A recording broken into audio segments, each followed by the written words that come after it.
Orang Filistin mengumpulkan tentaranya untuk berperang. Mereka berkumpul di Soko yang di tanah Yehuda dan berkemah antara Soko dan Azeka di Efes Damim. Saul dan orang-orang Israel juga berkumpul dan berkemah di lembah Tarbantin. Mereka mengatur barisan perangnya berhadapan dengan orang Filistin. Orang Filistin berdiri di bukit sebelah sini, dan orang Israel berdiri di bukit sebelah sana, dan lembah ada di antara mereka.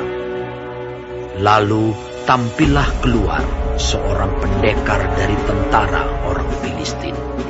Namanya Goliat dari Gad. Tingginya 6 hasta sejengkal. Ketopong tembaga ada di kepalanya, dan ia memakai baju zirah yang bersisik.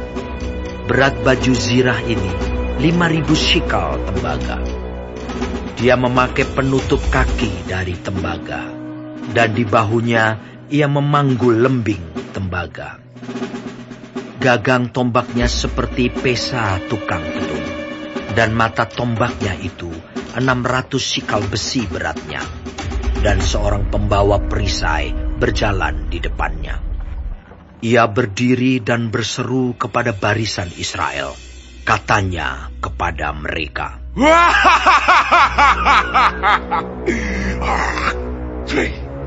"Mengapa kamu keluar untuk mengatur barisan perangmu? Bukankah aku seorang Filistin, dan kamu adalah hamba Saul? Pilihlah bagimu seorang, dan biarlah ia turun mendapatkan daku. Jika ia dapat berperang melawan aku dan mengalahkan aku, maka kami akan menjadi hambamu. Tetapi jika aku dapat mengungguli dia dan mengalahkannya, maka kamu akan menjadi hamba kami dan takluk kepada kami." Pula kata orang Filistin itu, "Aku menantang hari ini barisan Israel. Berikanlah kepadaku seorang, supaya kami berperang seorang lawan seorang." Ketika Saul dan segenap orang Israel mendengar perkataan orang Filistin itu, maka cemaslah hati mereka dan sangat ketakutan. Daud adalah anak seorang dari Efrata, dari Betlehem Yehuda, yang bernama Isai. Isai mempunyai 8 anak laki-laki. Pada zaman Saul, orang itu telah tua dan lanjut usianya. Ketiga anak Isai yang besar-besar telah pergi berperang mengikuti Saul. Nama ketiga anaknya yang pergi berperang itu ialah Eliab, anak sulung. Anak yang kedua ialah Abinadab, dan anak yang ketiga adalah Syama. Daudlah yang bungsu. Jadi ketiga anak yang besar-besar itu pergi mengikuti Saul. Tetapi Daud selalu pulang daripada Saul untuk menggembalakan domba ayahnya di Betlehem. Orang Filistin itu maju mendekat pada pagi hari dan pada petang hari. Demikianlah ia tampil ke depan 40 hari lamanya. Isai berkata kepada Daud anaknya, "Ambillah untuk kakak-kakakmu bertih gandum ini seeva, dan roti yang 10 ini.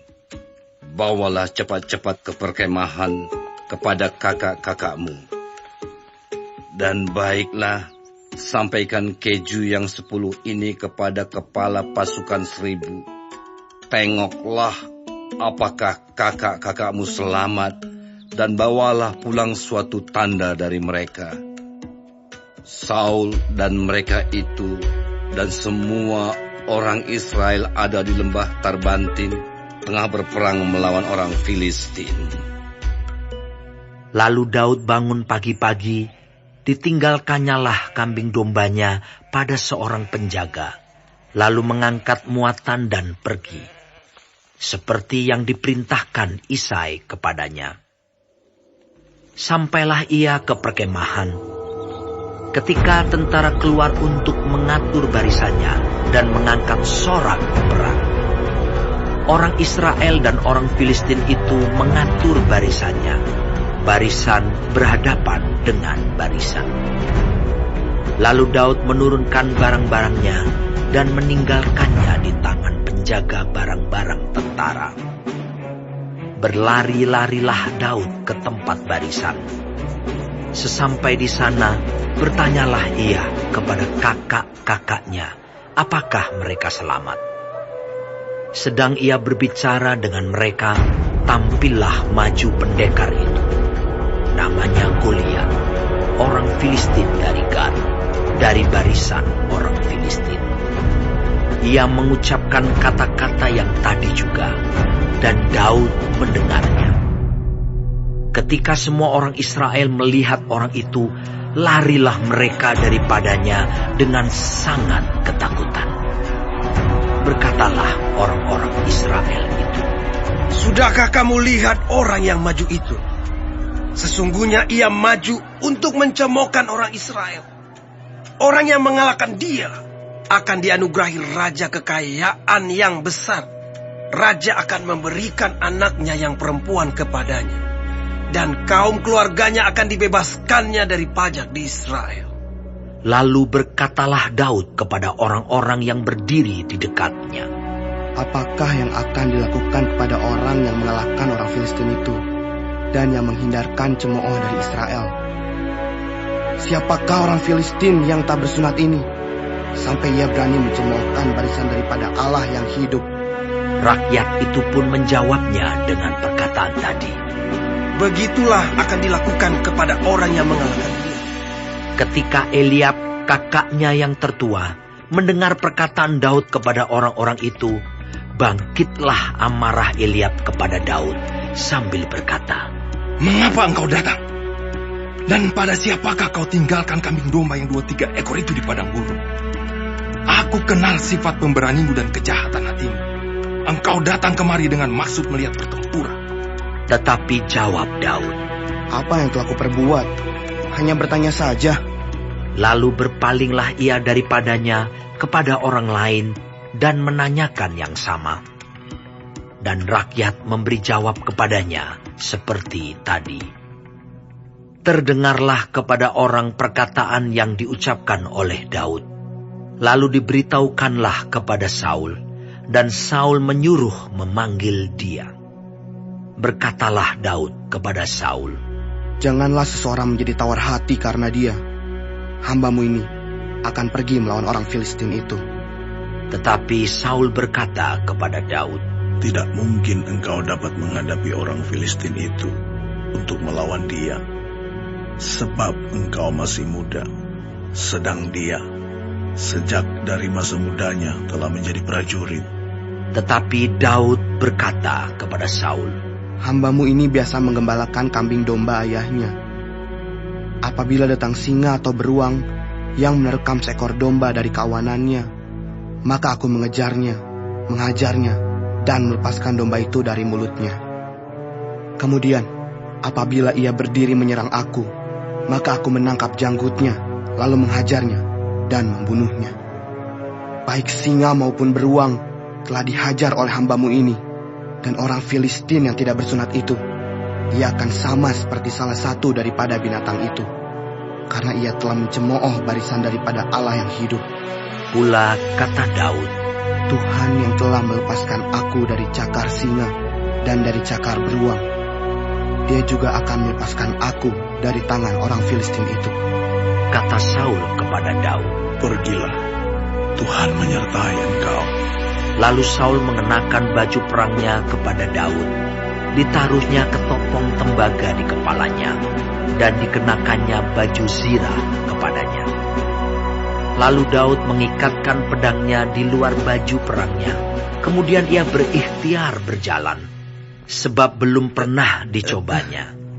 Maka berkatalah Daud kepada Saul, "Aku tidak dapat berjalan dengan memakai ini, sebab belum pernah aku mencobanya." Kemudian ia menanggalkannya. Lalu Daud mengambil tongkatnya di tangannya dipilihnya dari dasar sungai 5 batu yang licin, dan ditaruhnya dalam kantung gembala yang dibawanya, yakni tempat batu-batu, sedang umbannya dipegangnya di tangannya. Demikianlah ia mendekati orang Filistin itu. Orang Filistin itu kian dekat menghampiri Daud, dan di depannya orang yang membawa perisainya. Ketika orang Filistin itu menunjukkan pandangnya ke arah Daud, serta melihat dia, dihinanya Daud itu karena ia masih muda, kemerah-merahan dan elok parasnya. Orang Filistin itu berkata kepada Daud, "Anjingkah aku? Maka engkau mendatangi aku dengan tongkat." Lalu demi para allahnya, orang Filistin itu mengutuki Daud. Pula orang Filistin itu berkata kepada Daud, "Hadapilah aku, maka aku akan memberikan dagingmu kepada burung-burung di udara dan kepada binatang-binatang di padang." Tetapi Daud berkata kepada orang Filistin itu, Engkau mendatangi aku dengan pedang dan tombak dan lembing, tetapi aku mendatangi engkau dengan nama Tuhan semesta alam, Allah segala barisan Israel yang kau tantang itu. Hari ini juga Tuhan akan menyerahkan engkau ke dalam tanganku, dan aku akan mengalahkan engkau dan memenggal kepalamu dari tubuhmu. Hari ini juga aku akan memberikan mayatmu dan mayat tentara orang Filistin kepada burung-burung di udara dan kepada binatang-binatang liar, supaya seluruh bumi tahu bahwa Israel mempunyai Allah, dan supaya segenap jemaah ini tahu bahwa Tuhan menyelamatkan bukan dengan pedang dan bukan dengan lembing. Sebab di tangan Tuhanlah pertempuran, dan ia pun menyerahkan kamu ke dalam tangan kami. ketika orang Filistin itu bergerak maju untuk menemui Daud, maka segeralah Daud berlari ke barisan musuh untuk menemui orang Filistin itu. Lalu Daud memasukkan tangannya ke dalam kantungnya, diambilnyalah sebuah batu dari dalamnya, diumbannya, maka kenalah dahi orang Filistin itu, sehingga batu itu terbenam ke dalam dahinya, dan terjerumuslah ia dengan mukanya ke tanah. Demikianlah Daud mengalahkan orang Filistin itu dengan umban dan batu. Ia mengalahkan orang Filistin itu dan membunuhnya tanpa pedang di tangan. Daud berlari mendapatkan orang Filistin itu, lalu berdiri di sebelahnya. Diambilnyalah pedangnya, dihunusnya dari sarungnya, lalu menghabisi dia. Dipancungnyalah kepalanya dengan pedang itu. Ketika orang-orang Filistin melihat bahwa pahlawan mereka telah mati, maka larilah mereka. Maka bangkitlah orang-orang Israel dan Yehuda. Mereka bersorak-sorak lalu mengejar orang-orang Filistin sampai dekat Gat dan sampai pintu gerbang Ekron. Dan orang-orang yang terbunuh dari orang Filistin bergelimpangan di jalan ke Saaraim, sampai Gat dan sampai Ekron. Kemudian pulanglah orang Israel dari perburuan hebat atas orang Filistin, lalu menjarah perkemahan mereka. Dan Daud mengambil kepala orang Filistin yang dipancungnya itu dan membawanya ke Yerusalem. Tetapi senjata-senjata orang itu ditaruhnya dalam kemahnya. Ketika Saul melihat Daud pergi menemui orang Filistin itu, berkatalah ia kepada Abner, panglima tentaranya. Anak siapakah orang muda itu, Abner? Jawab Abner, Demi Tuanku hidup, ya Raja, sesungguhnya aku tidak tahu. Kemudian Raja berkata, Tanyakanlah, anak siapakah orang muda itu? ketika Daud kembali sesudah mengalahkan orang Filistin itu, maka Abner memanggilnya dan membawanya menghadap Saul. Sedang kepala orang Filistin itu masih ada di tangannya. Kata Saul kepadanya, Anak siapakah engkau, ya orang muda? jawab Daud, anak hamba tuanku, Isai, orang Betlehem itu.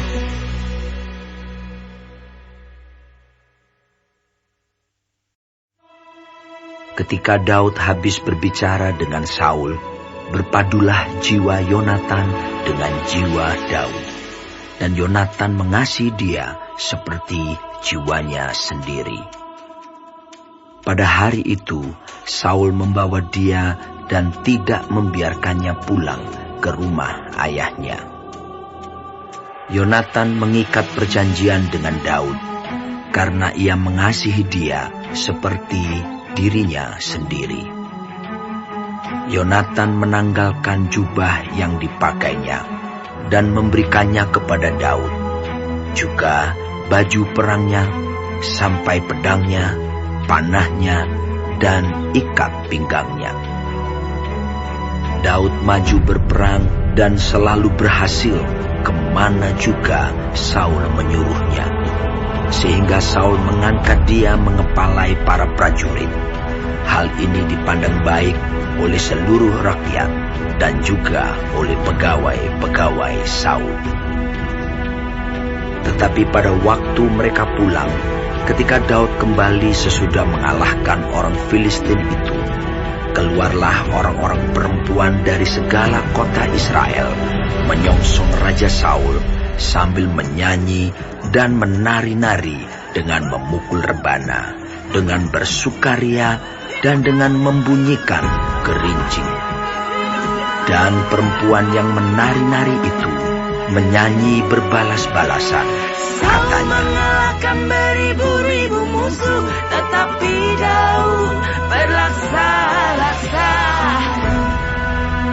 Lalu bangkitlah amarah Saul dengan sangat, dan perkataan itu menyebalkan hatinya, sebab pikirnya, Kepada Daud diperhitungkan mereka berlaksa-laksa, tetapi kepadaku diperhitungkannya beribu-ribu. Akhir-akhirnya jabatan raja itu pun jatuh kepadanya. Sejak hari itu, maka Saul selalu mendengki Daud. Keesokan harinya, roh jahat yang daripada Allah itu berkuasa atas Saul, sehingga ia kerasukan di tengah-tengah rumah, sedang Daud main kecapi seperti sehari-hari. Adapun Saul ada tombak di tangannya. Saul melemparkan tombak itu karena pikirnya, baiklah aku menancapkan Daud ke dinding.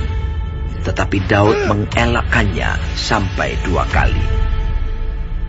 Saul menjadi takut kepada Daud karena Tuhan menyertai Daud, sedang daripada Saul ia telah undur. Sebab itu Saul menjauhkan Daud dari dekatnya dan mengangkat dia menjadi kepala pasukan 1000, sehingga ia berada di depan dalam segala gerakan tentara. Daud berhasil di segala perjalanannya, sebab Tuhan menyertai dia. Ketika dilihat Saul bahwa Daud sangat berhasil, makin takutlah ia kepadanya. Tetapi seluruh orang Israel dan orang Yehuda mengasihi Daud, karena ia memimpin segala gerakan mereka. Berkatalah Saul kepada Daud, Ini dia anakku perempuan yang tertua, Merab. Dia akan kuberikan kepadamu menjadi istrimu. Hanya jadilah bagiku seorang yang gagah perkasa, dan lakukanlah perang Tuhan. Sebab pikir Saul, janganlah tanganku memukul dia, tetapi biarlah ia dipukul oleh tangan orang Filistin. Tetapi Daud berkata kepada Saul, Siapakah aku dan siapakah sanak saudaraku, kaum ayahku di antara orang Israel, sehingga aku menjadi menantu raja? Tetapi ketika tiba waktunya untuk memberikan Merab, anak Saul itu kepada Daud, maka anak perempuan itu diberikan kepada Adriel, orang Mehola menjadi istrinya. Tetapi Michal, anak perempuan Saul, jatuh cinta kepada Daud. Ketika hal itu diberitahukan kepada Saul, maka ia pun menyetujuinya. Sebab pikir Saul, baiklah Michal kuberikan kepadanya. Biarlah ia menjadi jerat bagi Daud. Dan biarlah tangan orang Filistin memukul dia. Lalu berkatalah Saul kepada Daud untuk kedua kalinya, pada hari ini engkau boleh menjadi menantuku. Lagi Saul memerintahkan kepada para pegawainya, katakanlah kepada Daud dengan diam-diam demikian. Sesungguhnya Raja suka kepadamu, dan para pegawainya mengasihi engkau. Maka sebab itu, jadilah engkau menantu raja. Lalu para pegawai Saul menyampaikan perkataan itu kepada Daud. Tetapi Daud menjawab, Perkara ringankah pada pemandanganmu menjadi menantu raja? Bukankah aku seorang yang miskin dan rendah? Para pegawai Saul memberitahukan kepada raja, katanya, Demikianlah jawab yang diberi Daud. Kemudian berkatalah Saul, Beginilah kamu katakan kepada Daud, Raja tidak menghendaki mas kawin selain dari 100 kulit katan orang Filistin sebagai pembalasan kepada musuh raja. Saul bermaksud untuk menjatuhkan Daud dengan perantaraan orang Filistin. Ketika para pegawainya memberitahukan perkataan itu kepada Daud, maka setujulah Daud menjadi menantu raja. Waktunya belum genap, tetapi Daud sudah bersiap. Ia pergi kepada orang-orangnya dan menewaskan dari orang Filistin itu 200 orang serta membawa kulit katan mereka. Dan dalam jumlah yang genap diberikan merekalah semuanya itu kepada raja, supaya Daud menjadi menantu raja. Kemudian Saul memberikan Michal anaknya kepadanya menjadi istrinya. Lalu mengertilah Saul dan tahulah ia bahwa Tuhan menyertai Daud dan bahwa seluruh orang Israel mengasihi Daud. Maka makin takutlah Saul kepada Daud. Saul tetap menjadi musuh Daud seumur hidupnya. Apabila raja-raja orang Filistin maju berperang, setiap kali mereka maju berperang, maka Daud lebih berhasil dari semua pegawai Saul, sehingga namanya sangat masyhur.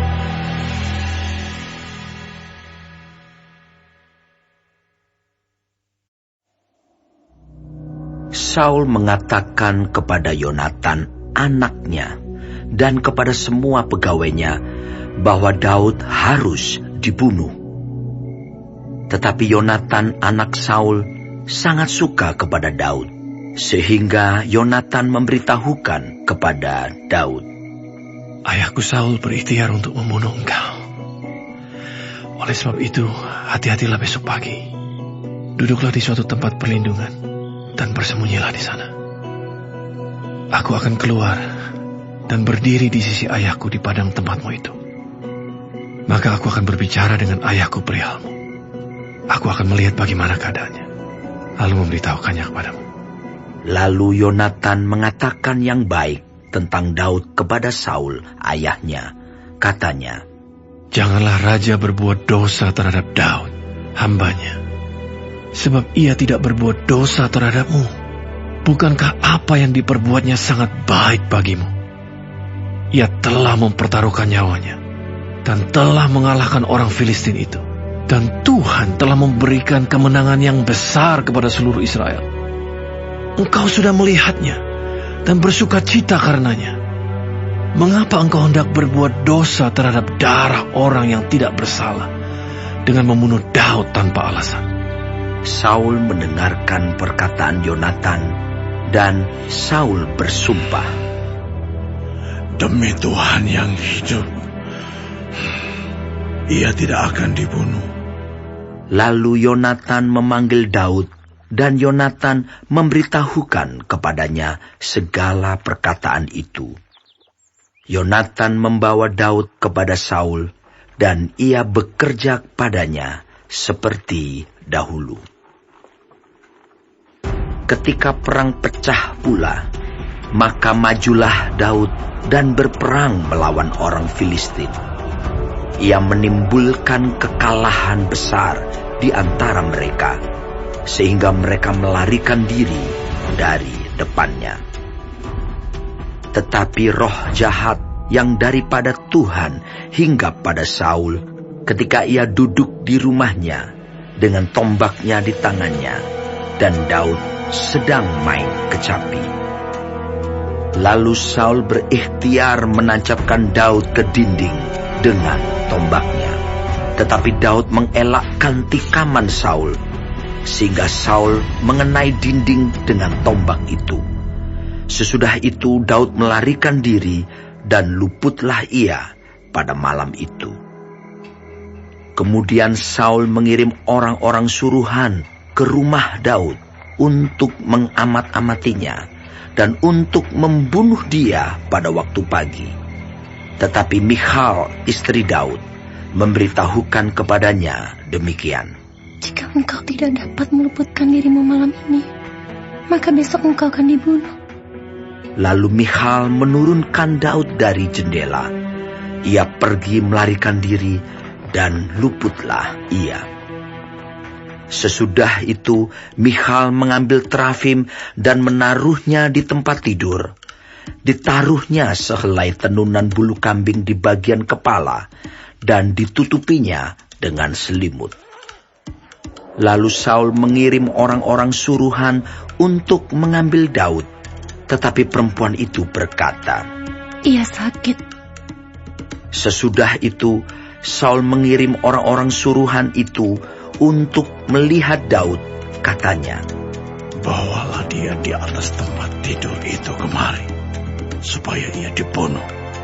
Lalu masuklah para suruhan itu ke dalam, dan tampaklah ada terafim di tempat tidur dengan sehelai tenunan bulu kambing di bagian kepala. Berkatalah Saul kepada Michal, "Mengapa engkau menipu aku demikian itu, dan melepas musuhku pergi sehingga ia luput?"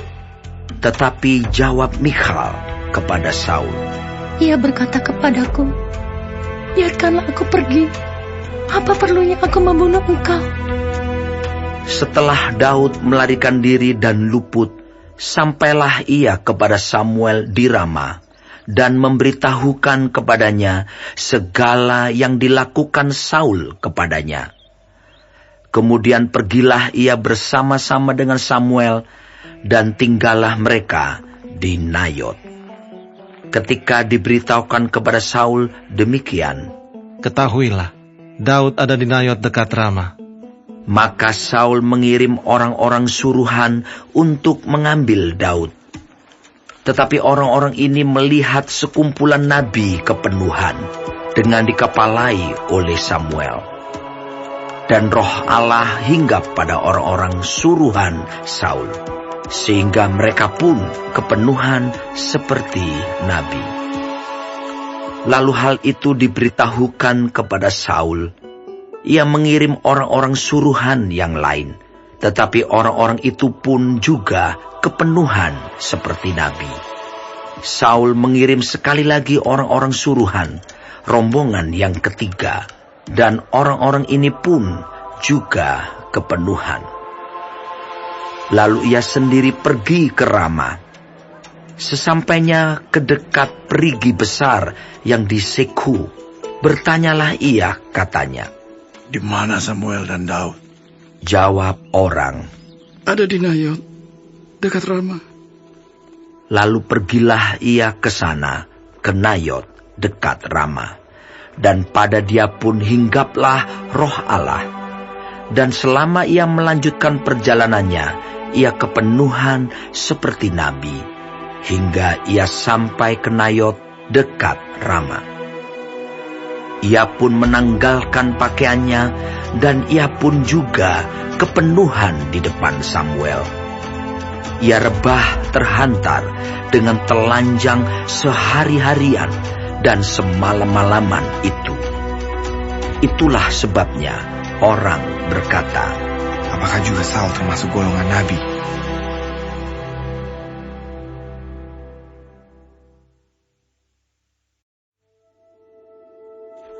Maka larilah Daud dari Nayot dekat Rama.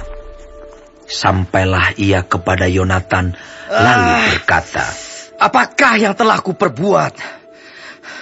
Apakah kesalahanku dan apakah dosaku terhadap ayahmu sehingga ia ingin mencabut nyawaku? Tetapi Yonatan berkata kepadanya, jauhlah yang demikian itu. Engkau tidak akan mati dibunuh. Ingatlah, ayahku tidak berbuat sesuatu, baik perkara besar maupun perkara kecil, dengan tidak menyatakannya kepadaku. Mengapa ayahku harus menyembunyikan perkara ini kepadaku? Tidak mungkin. Tetapi Daud menjawab, katanya, ayahmu tahu benar bahwa engkau suka kepadaku. Sebab itu pikirnya, tidak boleh Yonatan mengetahui hal ini. Nanti ia bersusah hati. Namun, demi Tuhan yang hidup dan demi hidupmu, hanya satu langkah jaraknya antara aku dan maut. Yonatan berkata kepada Daud, apapun kehendak hatimu, aku akan melakukannya bagimu. Lalu kata Daud kepada Yonatan, kau tahu, besok bulan baru. Maka sebenarnya aku harus duduk makan bersama-sama dengan raja. Jika engkau membiarkan aku pergi, maka aku akan bersembunyi di padang sampai lusa petang. Apabila ayahmu menanyakan aku, haruslah kau katakan, Daud telah meminta dengan sangat kepadaku untuk pergi dengan segera ke Betlehem, kotanya, karena di sana ada upacara pengorbanan tahunan bagi segenap kaumnya. Jika begini dikatakannya, baiklah, maka hambamu ini selamat. Tetapi jika amarahnya bangkit dengan segera, ketahuilah bahwa ia telah mengambil keputusan untuk mendatangkan celaka. Jika demikian, tunjukkanlah kesetiaanmu kepada hambamu ini, sebab engkau telah mengikat perjanjian di hadapan Tuhan dengan hambamu ini. Tetapi jika ada kesalahan padaku, engkau sendirilah membunuh aku. Mengapa engkau harus menyerahkan aku kepada ayahmu? Tetapi jawab Yonatan, jauhlah yang demikian itu. Sebab jika aku ketahui dengan pasti, ayahku telah mengambil keputusan untuk mendatangkan celaka kepadamu, masakan aku tidak memberitahukannya kepadamu? Lalu bertanyalah Daud kepada Yonatan, siapakah yang akan memberitahukan kepadaku apabila ayahmu menjawab engkau dengan keras? Kata Yonatan kepada Daud, marilah kita keluar ke padang. Maka keluarlah keduanya ke padang. Lalu berkatalah Yonatan kepada Daud, demi Tuhan Allah Israel, besok atau lusa, kira-kira waktu ini, aku akan memeriksa perasaan ayahku. Apabila baik keadaannya bagi Daud, masakan aku tidak menyuruh orang kepadamu dan memberitahukannya kepadamu. Tetapi apabila ayahku memandang baik untuk mendatangkan celaka kepadamu, beginilah kiranya Tuhan menghukum Yonatan. Bahkan lebih lagi daripada itu, sekiranya aku tidak menyatakannya kepadamu dan membiarkan engkau pergi, sehingga engkau dapat berjalan dengan selamat. Tuhan kiranya menyertai engkau, seperti ia menyertai ayahku dahulu. Jika aku masih hidup, bukankah engkau akan menunjukkan kepadaku kasih setia Tuhan? Tetapi jika aku sudah mati, janganlah engkau memutuskan kasih setiamu terhadap keturunanku sampai selamanya. Dan apabila Tuhan melenyapkan setiap orang dari musuh Daud dari muka bumi, janganlah nama Yonatan terhapus dari keturunan Daud, melainkan kiranya Tuhan menuntut balas daripada musuh-musuh Daud. Dan Yonatan menyuruh Daud sekali lagi bersumpah demi kasihnya kepadanya, sebab ia mengasihi Daud seperti dirinya sendiri. Kemudian berkatalah Yonatan kepadanya, besok bulan baru, maka engkau nanti akan ditanyakan, sebab tempat dudukmu akan tinggal kosong. Tetapi lusa, engkau pasti akan dicari. Engkau harus datang ke tempat engkau bersembunyi pada hari peristiwa itu, dan duduklah dekat bukit batu. Maka aku akan memanahkan 3 anak panah ke samping batu itu, seolah-olah aku membidik suatu sasaran. Dan ketahuilah, aku akan menyuruh bujangku, pergilah mencari anak-anak panah itu. Jika tegas ku katakan kepada bujang itu, lihat anak-anak panah itu lebih kemari, ambillah, maka datanglah. Sebab demi Tuhan yang hidup, engkau selamat dan tidak ada bahaya apa-apa. Tetapi jika begini kukatakan kepada orang muda itu, lihat anak-anak panah itu lebih ke sana, maka pergilah, sebab Tuhan menyuruh engkau pergi. Tentang hal yang kita janjikan itu, antara aku dan engkau, sesungguhnya Tuhan ada di antara aku dan engkau sampai selamat. Sesudah itu bersembunyilah Daud di padang. Ketika bulan baru tiba, duduklah raja pada meja untuk makan. Raja duduk di tempatnya seperti biasa, dekat dinding. Yonatan berhadapan dengan dia. Abner duduk di sisi Saul, tetapi tempat Daud tinggal kosong. Dan Saul tidak berkata apa-apa pada hari itu, sebab pikirnya, barangkali ada sesuatu yang terjadi kepadanya. Mungkin ia tidak tahir. Ya, tentu ia tidak tahir. Tetapi pada hari sesudah bulan baru itu, pada hari yang kedua, ketika tempat Daud masih tinggal kosong, bertanyalah Saul kepada Yonatan, anaknya. Mengapa anak Isai tidak datang makan, baik kemarin maupun hari ini? Jawab Yonatan kepada Saul, Daud telah meminta dengan sangat kepadaku untuk pergi ke Betlehem. Katanya, biarkanlah aku pergi, sebab ada upacara pengorbanan bagi kaum kami di kota, dan saudara-saudaraku sendirilah yang memanggil aku. Oleh sebab itu, jika engkau mengasihi aku, berilah izin kepadaku untuk menengok saudara-saudaraku. Itulah sebabnya ia tidak datang ke perjamuan raja. Lalu bangkitlah amarah Saul kepada Yonatan, katanya kepadanya, anak sundal yang kurang ajar, bukankah aku tahu bahwa engkau telah memilih pihak anak Isai, dan itu noda bagi kau sendiri dan bagi perut ibumu? Sebab sesungguhnya selama anak Isai itu hidup di muka bumi, engkau dan kerajaanmu tidak akan kokoh. Dan sekarang, suruhlah orang memanggil dan membawa dia kepadaku, sebab ia harus mati. Tetapi Yonatan menjawab Saul ayahnya itu, katanya kepadanya, mengapa ia harus dibunuh? Apa yang dilakukannya? Lalu Saul melemparkan tombaknya kepada Yonatan untuk membunuhnya. Maka tahulah Yonatan bahwa ayahnya telah mengambil keputusan untuk membunuh Daud. Sebab itu Yonatan bangkit dan meninggalkan perjamuan itu dengan kemarahan yang bernyala-nyala. Pada hari yang kedua bulan baru itu, ia tidak makan apa-apa, sebab ia bersusah hati karena Daud, sebab ayahnya telah menghina Daud. Pada waktu pagi, keluarlah Yonatan ke padang bersama-sama seorang budak kecil, sesuai dengan janjinya kepada Daud. Berkatalah ia kepada budaknya, larilah, carilah anak-anak panah yang kupanahkan. Baru saja budak itu berlari, maka Yonatan melepaskan sebatang anak panah lewat kepala budak itu.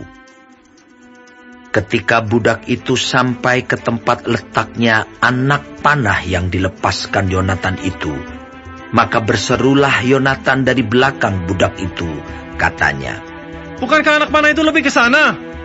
Kemudian berserulah Yonatan dari belakang budak itu, ayo cepat, jangan berdiri saja.